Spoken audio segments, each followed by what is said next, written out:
Una cosa que me ha sorprendido es leer, mientras, bueno, estaba escuchando entrevistas que te han hecho, etcétera, un dato que me sorprendió y es que hay 87 personas que de alguna manera han decidido el futuro de 8.000 millones de personas mediante una agenda. Sí, eso es lo que se llama Agenda 2030. Ujú. En España es un poco más conocida esta agenda que en otros lugares porque el gobierno de Pedro Sánchez tiene un ministerio, el Ministerio Agenda 2030, cuyo objetivo es implementar los objetivos y las metas de la Agenda 2030. Pero en general, la mayoría de los españoles no sabe qué es la Agenda 2030 y mucho menos se conoce en el resto del mundo. Ujú. Curiosamente, es una agenda que lleva el eslogan de la Agenda de la Humanidad. Es decir, en Naciones Unidas habitualmente se refieren a ella como la Agenda de los Objetivos del Desarrollo Sostenible o también le suelen decir coloquialmente la Agenda de la Humanidad. Cuando uno escucha esta frase tan rimbombante puede tender a creer que la ha definido la humanidad. Es una agenda para la humanidad definida por consenso por la humanidad. No, eso no es así. La han definido solo 87 personas. En el año 2012, en Río más 20, se define el modo de concreción de la Agenda 2030 y ese modo establece tres grupos que van a definirla. Uno es el grupo de tarea abierto, que son solo 30 personas, otro grupo de expertos en finanzas, que son solo 30 personas, y un foro político de alto nivel, que son solo 27 personas. Ujú. 30 más 30 más 27, 87. 87 personas han definido 17 objetivos y 169 metas para todas las naciones. Es la agenda de la humanidad y además es una agenda amplísima. Es una agenda que cubre temas de medio ambiente, temas de industria, de agricultura, de seguridad, de guerra, de paz, temas de provisión de agua, temas de salud, temas de educación, temas de economía, temas de finanzas, temas de sexo. Es decir, es una agenda omnicomprensiva que encima de todo tiene imperio, insisto, sobre todas las naciones porque la ONU pretende que entre el año 2015 y el año 2030 todas las naciones se las rebusquen para cumplir lo que ella establece. Ujú. Y bueno, esta agenda recibe bastantes críticas. ¿Por qué? Porque aparentemente cuando tú lees algunos mensajes, pues parecen buenos. Sí, está diseñada para que sea muy difícil de criticar, porque Ujú. las cosas que propone, vamos, es que son muy agradables de leer. Por ejemplo, hambre cero. Para el año 2030 el mundo tendrá hambre cero. Y uno dice, sí, es que estoy de acuerdo, está muy bueno. O por ejemplo, fin de la pobreza es otro de sus objetivos. Para el año 2030, fin de la pobreza. Otro de sus objetivos es la paz en el mundo. El objetivo 16 es la paz en el mundo. Y uno dice, pero claro que queremos la paz en el mundo. Otro objetivo es educación universal y eso es excelente, es decir, estamos todos de acuerdo. El problema no es ese. El problema es que esto está diseñado para fracasar. ¿Mm? El problema es que esto ha sido escrito de esa manera, ha sido redactado de esa manera para que nadie se pueda oponer, so pena de ser acusado de odiador, de antihumano, de fóbico de algo, ¿no? De este tipo de acusaciones tan típicas del lenguaje políticamente correcto. ¿Por qué digo que está hecho para fracasar? Vamos a ir un poquito más atrás en el tiempo para entender la lógica, porque esto es muy importante. En el año 2000, la ONU estableció la Agenda de los Objetivos de Desarrollo del Milenio. Eran 8 objetivos que tenían que cumplirse a más tardar para el año 2015. A la ONU le gusta mucho estos periodos de 15 años. En 15 años había que cumplimentar 8 objetivos. Llegado el año, también eran muy loables, ¿no? Hambre cero, paz en el mundo, todo ese tipo de cosas. Llegado el año 2012, la ONU se reúne en esta conferencia que te acabo de mencionar, Río más 20, y tiene que reconocer que esos objetivos, esos 8 objetivos del milenio, no se van a cumplimentar porque no están ni siquiera próximos a cumplimentarse.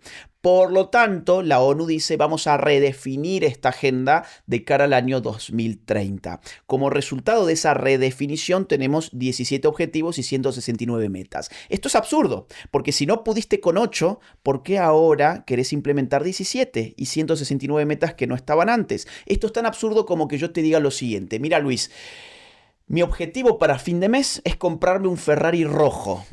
Y vos me decís, bueno, ¿y cuál es tu ingreso? Y yo te digo $1.000 por mes, o 1.000 euros, como vos quieras ponerlo.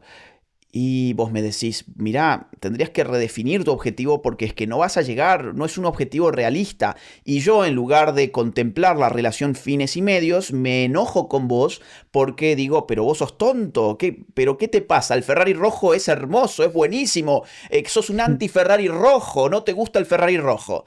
Y vos decís, bueno, está bien, inténtalo, inténtalo. Entonces, llega fin de mes, nos volvemos a encontrar y vos me decís, ¿cómo te fue con tu objetivo? ¿Pudiste comprar el Ferrari rojo? Y yo te digo, mira, la realidad es que tenías razón, no era un objetivo realista, no pude conseguirlo y ni siquiera estuve cerca de conseguirlo, pero ahora te haré caso. Voy a redefinir mi objetivo y mi objetivo para el mes próximo es comprarme la nave espacial de Elon Musk. Vos me vas a decir, pero este tipo es más tonto de lo que yo pensaba. Claramente. Bueno, eso es Naciones Unidas. Eso que te acabo de describir, que con ese ejemplo, digamos, individual lo vemos tan claramente, eso es Naciones Unidas. No pudieron con 8 objetivos en 15 años y se les ocurrió meter 17 objetivos para los próximos 15 años y 169 metas. Y como ahora tampoco pueden con esos objetivos y con esas metas, se acaban de reunir. En septiembre del 2024 se han reunido y han dicho, oigan, faltan casi 5 años para la conclusión del tiempo establecido para cumplir Agenda 2030, faltan casi 5 años y no solamente no estamos cerca de cumplirlos, sino de que en muchos de ellos estamos más lejos que en el año 2015. Por ejemplo, hoy hay más hambre en el mundo que en el año 2015. Por ejemplo, hoy hay más guerras en el mundo que en el año 2015. Por ejemplo, la educación ha sido tan afectada por la pandemia y por las políticas de cuarentena y de cierres de universidades y escuelas que también está más afectada que en el año 2015. Por lo tanto, estamos tan lejos de cumplir esos objetivos que tenemos que redefinir esta agenda y patearla para el año 2045 y ahí aparece una nueva figura llamada Visión 2045, también conocido como Pacto del Futuro, que establece además nuevos objetivos y nuevas metas. Por lo tanto, ¿de qué va esto? En conclusión, después de este largo camino que acabo de figurar, ¿de qué va esto? Va de ir poniendo cada 15 años agendas más y más demandantes para solicitar más y más poder por parte de las naciones, más y más finanzas, más y más soberanía. Cada vez que esto fracasa, la culpa no es de la ONU, es de las naciones. Por lo tanto, las naciones tienen que comprometerse con una nueva agenda, delegando nuevos poderes y delegando sobre todo dinero para que la ONU multiplique sus órganos especializados. En una empresa pues, privada, por ejemplo, cuando un empleado no cumple los objetivos, se le echa fuera, ¿no? Se le despide. ¿Qué va a ocurrir? O sea, ¿no ocurre nada si no se cumplen esos objetivos, como has comentado, que ninguno de los 8 anteriores pues se cumplieron? Y luego también, no sé si podrás hablarnos más de la Agenda 2045 o Agenda 2050. ¿O? Sí, con gusto. Mira, estas agendas y el poder globalista, porque en definitiva el concepto atrás de esto, el concepto político clave, del cual también después podemos hablar, es el de globalismo. Funciona a partir de 2 principios psicológicos. Hay 2 principios psicológicos que movilizan las artimañas de los globalistas. Por un lado es el miedo. El miedo al apocalipsis. ¿Apocalipsis de qué tipo? De todos los tipos. El apocalipsis climático, la idea de que el cambio climático nos va a destrozar y por lo tanto tenemos que delegar el poder. Esa siempre es la idea. La idea es, frente al miedo, delegás el poder, que es la idea hobbesiana, es la idea de las monarquías absolutas. La configuración del Estado moderno, que fue monárquico y absoluto en sus inicios, en el siglo XVII, se estableció sobre la base del miedo y de la delegación del poder total que demandaba la satisfacción de esa pasión llamada miedo.